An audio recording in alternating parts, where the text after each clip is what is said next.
我今日咧就考完呢個 Life in the UK 個 test， 終於咧一剔過 pass 咗。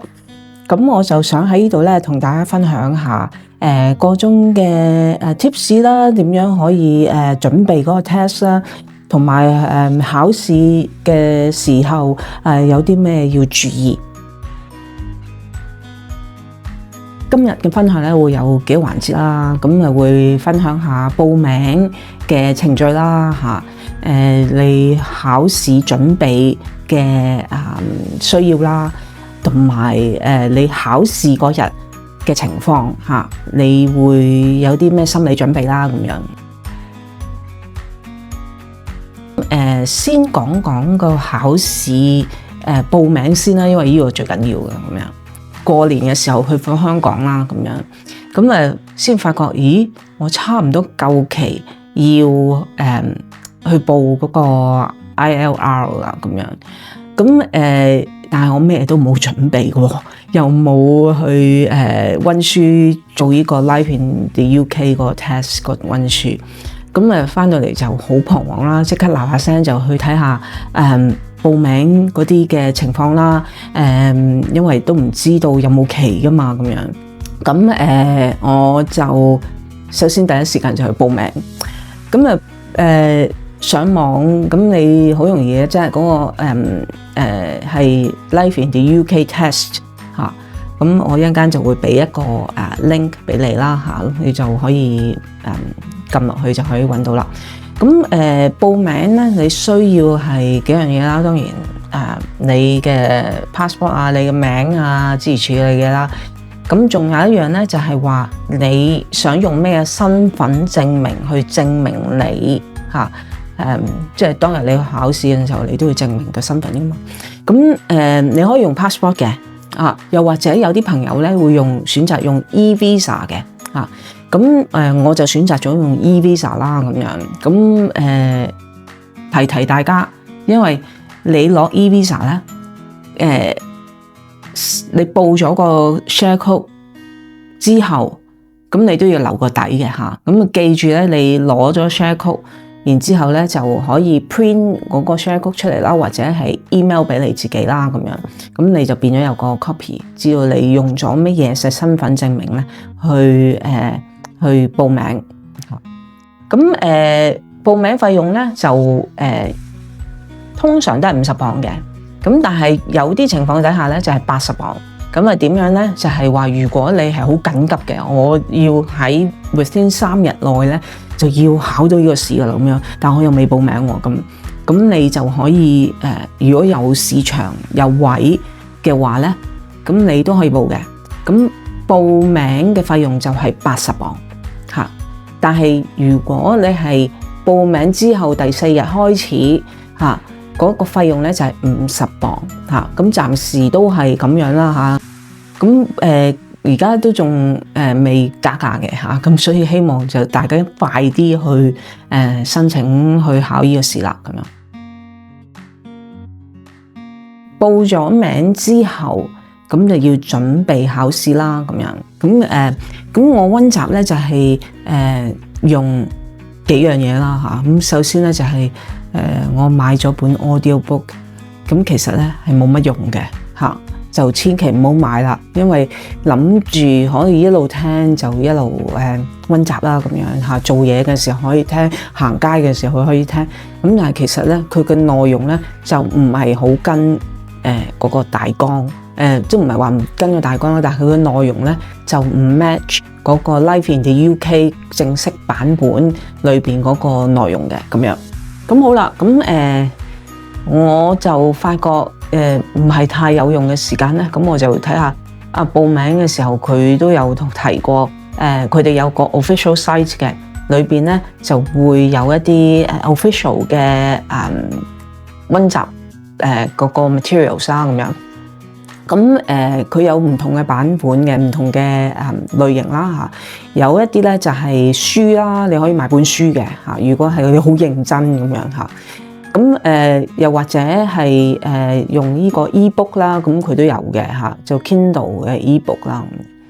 咁其實我都中意用書嘅，不過時間太趕倉促啦，咁於是乎我就冇買到書，咁反而我買咗咧就係個手機 app， 咁手機 app 咧其實就係只係試題嚟嘅啫，咁我就唔識啦嚇，唔識我就走去subscribe 咗佢有一個嘅revision 嚇。有啲 materials 可以俾你去上網就去溫書，佢有晒佢嗰個 Life in the UK 嗰本書裏邊嘅內容嚇，咁同埋有 mock test 啦，有 practice test 啦，咁有啲唔限時嘅 practice test 啦，咁樣之類出嚟，咁都唔錯嘅，我覺得。咁我就 subscribe 咗，咁佢有唔同嘅 subscription plan 嘅，基本上就係 based on 時間長短咯，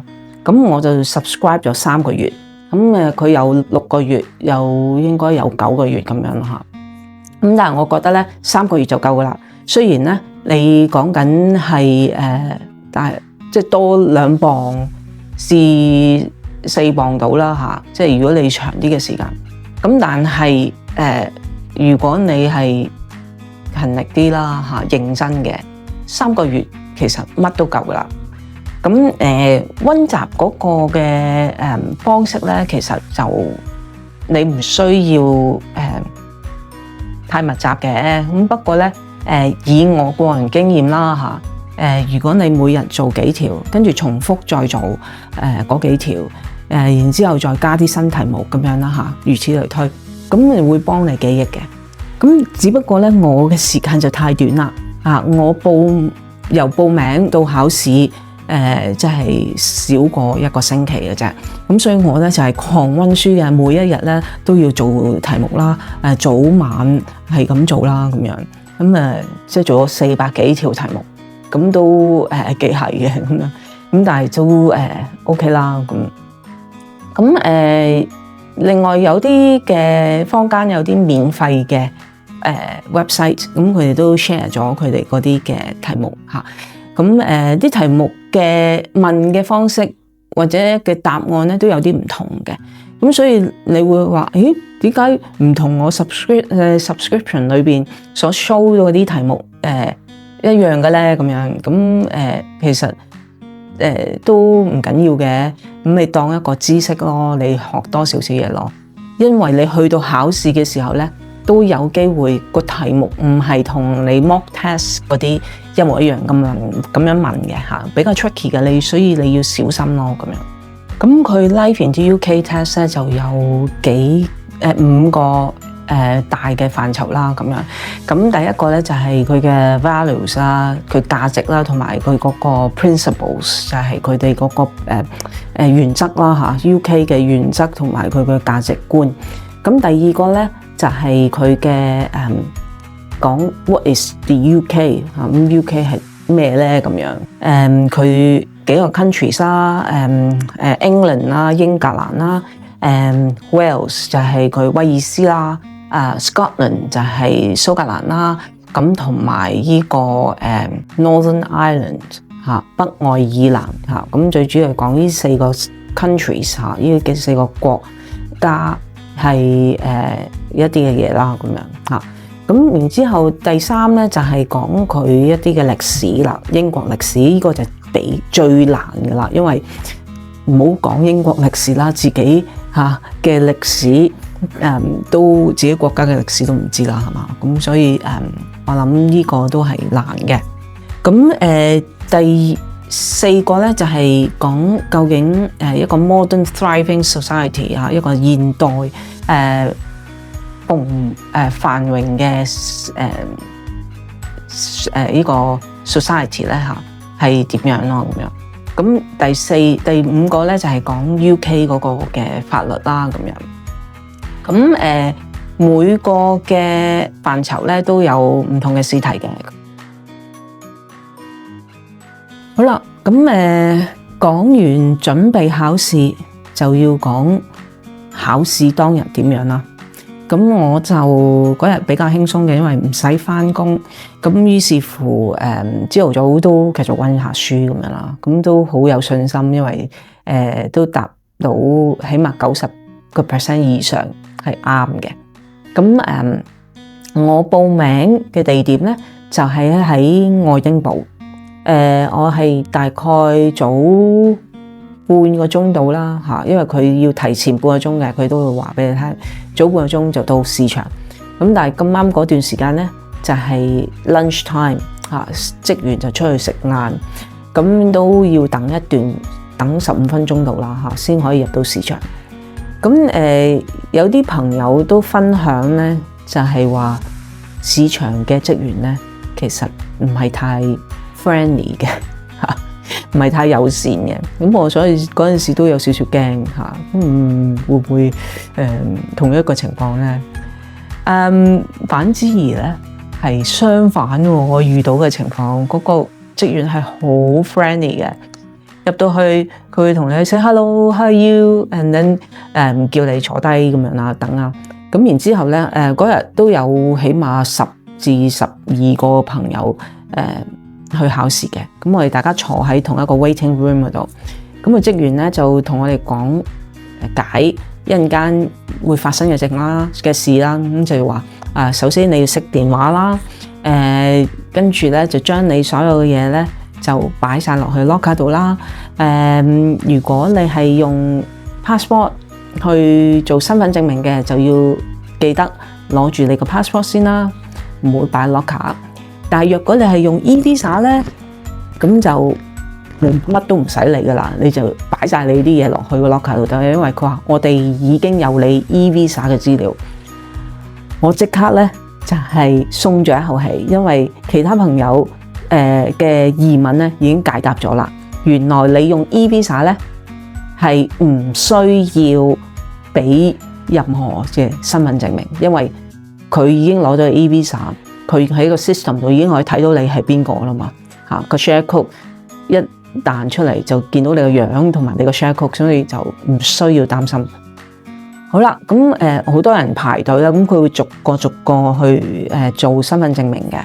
咁入到去佢會帶你入去一間房度啦。咁首先就會同你 check 你個名啦，你嘅出生日期啦。咁然之後就會叫你影一張相嘅，當日即時影嘅。咁佢可以 verify 嘛，入到去市場度。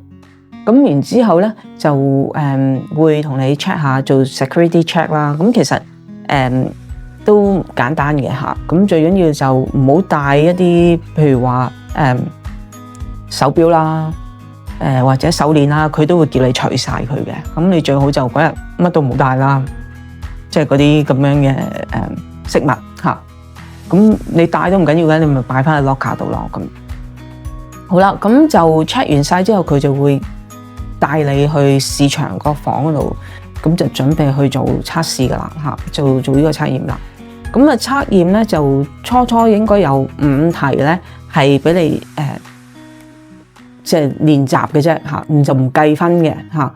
咁之後啦，你做完練習題咧，就開始真係正式答嗰24題嘅題目。咁24題題目咧，你可以唔識，你可以即係 flag 咗佢啦嚇。咁就你可以翻轉頭再重新做嘅。咁如果有信心，你就揀你個答案咯。咁一共就24題，45分鐘內就要答晒咁樣。咁答晒之後，你就可以走噶啦。咁走咧之後大概5分鐘到啦，你就會攞到個成績單。咁所以係好快脆嘅，你知道你會唔會 pass？咁整個過程咧其實都好簡單嚇，最緊要唔好擔心嚇，俾自己多啲嘅時間嚇。你如果嗰日考試朝頭早就唔好做任何嘢啦嚇，即係唔好俾自己太多嘢要去搞，放鬆你嘅心情啦嚇。咁你有時間嘅就溫多啲書啦。咁亦都多啲出去同本地嘅人溝通下啦，練習下啦咁樣。考試準備其實因人而異啦。咁因為我就時間短，我就好密集，咁我就狂做試題啦。其實我冇點樣溫佢啲書嘅內容嘅，只不過有陣時咧就係可能有一啲比較 tricky 啲嘅譬如話佢問你邊兩個係英國最出名嘅artist 咁樣嚇，其實嗰啲名我都未聽過，咁於是乎都求其撞啦嚇，咁你梗係撞錯噶啦，咁撞錯咗，咁咪翻去嗰本書嗰度去睇下究竟嗰本書點樣講咯咁樣，咁你如果係可以嘅話咧，就揾本筆記簿或者係用呢個 Google 嘅 Notebook LM 啦嚇，去幫你做一啲嘅 flashcard 嚇，咁你就可以幫你去溫書嚇。咁我詳細唔講啦，即係點樣去做個 flashcard 咧？咁呢個係用留翻下一次再講啦咁樣。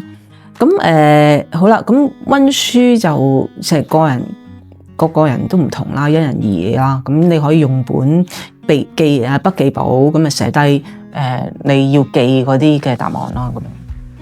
咁我就用咗坊間一啲嘅試題同埋 official site 裏邊嘅試題，係咁狂做。咁做到一個程度咧，我係有100%信心嘅，因為答中嘅百分率咧都起碼90% 以上咁樣，咁所以我都係有信心嘅。咁有好多都係要靠記憶啦，尤其是呢個嘅歷史啦，同埋政府嘅架構啦咁樣。點解要有呢個 Life in the UK test 咧？好多人都話點解要考呢個試咁樣？咁其實我都覺得係有某程度上都啱嘅，因為呢個顯示我哋有幾融入呢個社會啦，嚇有幾認識英國啦咁樣。咁雖然你話用試題用嗰個 official site 個 materials 或者去參考其他嘅試題都可以嘅，不過嗰個強記憶咯。咁我覺得有一個好處可以幫你去記呢啲嘅嘢咧，就係平日多啲同本地嘅人溝通，亦都多啲出去同本地嘅人溝通下啦，練習下啦咁樣。咁去認識下呢個社會，咁呢個就係我自己嘅分享啦。咁唔知你哋有冇一啲嘅比較 tricky 啲嘅問題咧？遇到喺考試準備嘅時候，或者有啲咩嘢你係想問嘅咧？隨時可以喺留言嗰度咧留言俾我，咁我哋大家再交流下。